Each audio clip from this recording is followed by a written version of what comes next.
সুষ্ঠু ভোট আয়োজনের অংশ হিসেবে নির্বাচন পরবর্তী সহিংসতা নিয়ন্ত্রণে অন্তর্বর্তী সরকারের অবস্থান সন্তোষজনক নয় বলে মনে করে পর্যবেক্ষণকারী সংগঠন ইলেকশন ওয়ার্কিং অ্যালায়েন্স।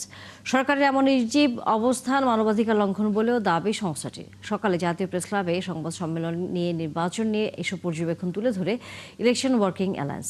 এ সময় সংগঠনটির প্রেসিডেন্ট শরীফুল আলম বলেন, এবারের নির্বাচন সুষ্ঠু হলেও এর সামগ্রিক প্রক্রিয়া নিয়ে জনমনের প্রশ্ন রয়েছে। এছাড়া নির্বাচনের আগে সরকারি কর্মকর্তাদের বদলি, সকল কেন্দ্রে সিসি ক্যামেরা স্থাপন না করা ও পুলিশের নিষ্ক্রিয়তা সুষ্ঠু নির্বাচন আয়োজনের ঘাটতি বলে মনে করে নির্বাচন পর্যবেক্ষণকারী সংস্থাটি।